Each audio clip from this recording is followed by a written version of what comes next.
치열해지는 지금 선거판입니다. 그리고 선거 폭력 때문에 또 눈살을 찌푸리게 하는 상황도 나오고 있습니다.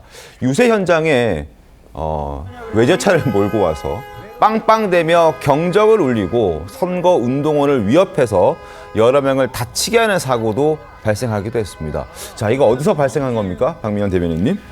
사실 이 치열어진 선거전에서 이 외제차를 몰고 있던 사건, 이 사건이 어제 대구 수성구 신매광장에서 20대 남성으로부터 발생한 사건이라고 합니다. 네? 그래서 저렇게 6탄전까지 벌어지는 사태로까지 비화가 됐는데 지금 선거전이 이제 과도하게 과열되고 어제 방송 토론에서도 후보들 간의 각축이 벌어지게 되면서 아마 이제 일반 유권자들 입장에서도 좀 이렇게 과열된 양상들이 보이는 것 같습니다. 그런데 다치진 않았나요? 사람이 다쳤을 수도 있을 것 같은데. 4명 정도가 다쳤습니다. 예, 그렇죠. 그렇습니까? 네, 6탄전이 벌어지는 과정, 차가 저렇게 지나가는 과정에서 네. 사상자도, 그러니까 부상자도 있었다라고 전해지는 것 같고요. 네. 근데 이런 모습들을 보여주는 것 자체가 좀 국민들께 눈살을 찌푸려지게 만들 수가 있고, 외려 이 지지하는 후보에게도 피해가 될 수가 있는 여러 가지 복합적인 문제가 발생하기 때문에 네. 좀 자중해 주셨으면 좋겠다 이런 당부 말씀을 드리겠습니다. 그러니까요. 지금 대구 수성구에서 그제 있었던 영상을 지금 저희가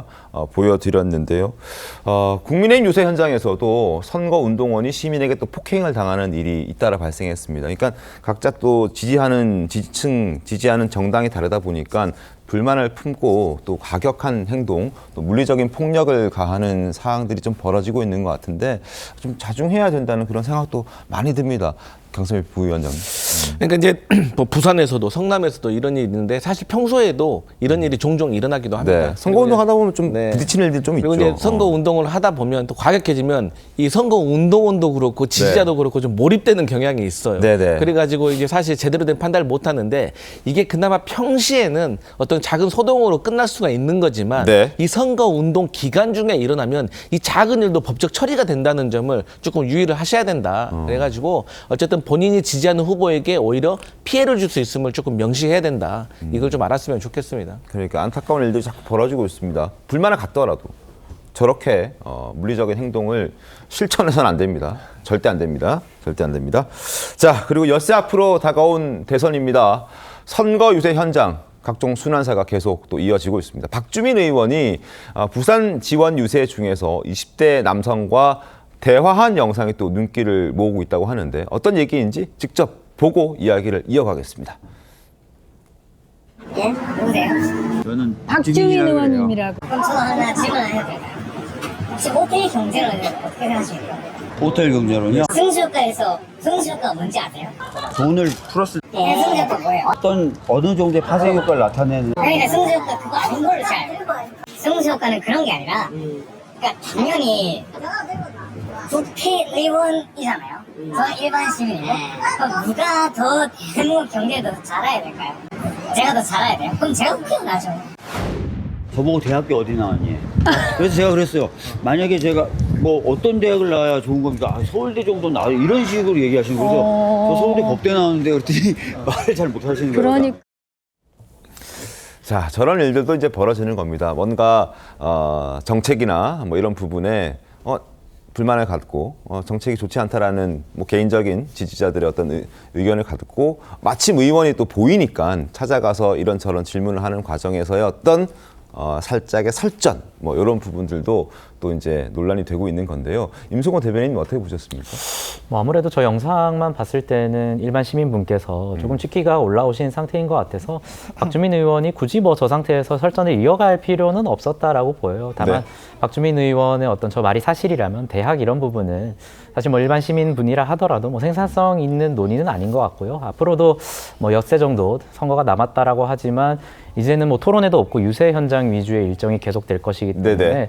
아까 언급된 어떤 선거운동원 간의 충돌 그리고 어떤 심지어는 폭력 사태 그리고 어떤 설전까지 조금 이어지지 않을까라는 생각은 드는데요. 이 부분에 대해서는 좀 정치권 전체가 단결돼서 그런 폭력 행위나 그런 것에 대해서는 좀 단호하게 대처할 필요가 있다라고 생각이 듭니다. 이동학 네. 그 위원님 저렇게 선거운동 유세하고 다니면 저런 분들이 많이 좀 찾아와서 이렇게 얘기를 많이 겁니까? 그렇습니다. 특히나 이 한국 정치가 지역을 중심으로 한 정당의 어떤 문화 이런 네. 것들을 좀 갖고 있다 보니까 반대편 지지세가 좀 약한 지역에 가면 네. 아무래도 시비를 걸거나 이런 일들이 종종 있습니다. 아하. 실제로 눈 앞에서 침을 뱉기도 하고 명함을 찢어버리기도 하고 침을 뱉기도 해요? 네, 이런 건 아주 일반적인 이 상황으로 이제 받아들여지고 있고 네. 아까 저 대구에서 일어났던 당해보신 적 있으신가요? 혹시? 저도 그렇습니다. 아, 그래요? 예, 그런 일이 있고 그런데 이제 어찌됐건 표를 받아야 하는 입장에서는 그러함에도 불구하고 약간 의뢰의 어떤 입장이 좀 되다 보니까 거기에선 다이렉트로 세게 같이 반응하지 못하는 측면도 있습니다. 네네. 다만 저는 좀 말씀드리고 싶은 게 정치인들의 어떤 말이나 이런 것들이 극단적으로 가게 되거나 굉장히 수위가 세지면 세질수록 현장에서 느끼는 분노감과 정치인에 대한 반감 이런 게 더 세지기 때문에 네. 그것이 역으로 또다시 뭔가 정치인의 테러라든가 이런 방식으로 또 연결될 수가 있는 거거든요. 그래서 정치인도 좀 자제할 필요가 있고 네. 국민들께서도 너무나 정치적 공방에 대해서 이심을 많이 해가지고 그것을 물리력 폭력으로 뭔가 하려고 한다든가 이러면 국가 시스템 자체가 유지되기가 어렵기 때문에 서로 이런 부분들은 좀 자제할 필요가 있다 이 말씀드립니다. 어때요, 박민영 대변인님? 지금 이제 공교롭게도 지금 네. 박주민 의원이 이제 유세하는 현장의 모습은 그 지역은 대구와 부산이었거든요. 아무래도 영남 지역이다 보니까 네.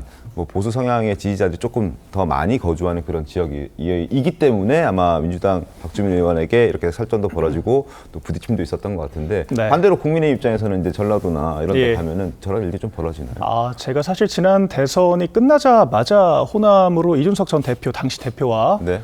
같이 그 감사 인사를 드리러 갔었거든요. 비록 저희가 좀 여론조사 당시에 비해서는 10% 초반 정도 득표를 하기는 했지만 역대 모든 대선을 통틀어서 가장 많은 득표를 했던 상황이었기 때문에 그렇게 방문을 하게 됐는데 그럼에도 불구하고 좀 격렬한 항의 시위들이 있었습니다. 그렇군요. 어쨌거나 윤석열 전 대통령이 당선 직후였기 때문에 좀 격앙된 감정들도 있었을 것이고요. 또한 호남 지역 같은 경우에는 그 뭐 대진년을 비롯한 여러 단체들이 좀 적극적으로 활동을 하거든요. 그래서 좀 의도적으로 좀 보수 정치인들이 가는 곳에 미리 진지를 구축하고 있는다라고 하던지 그런 일들이 비일비재한데 사실 이런 모습들은 양 진영 모두에게 도움이 되지 않는 네. 서로의 어떤 혐오와 갈등만 키우는 상황이 될 수 있기 때문에 서로가 양 지역에서도 충분히 어떤 자신들의 매력을 어필하고 또 공약을 설파할 수 있도록 공간을 열어두는 것도 필요하다 이렇게 말씀드리겠습니다. 알겠습니다.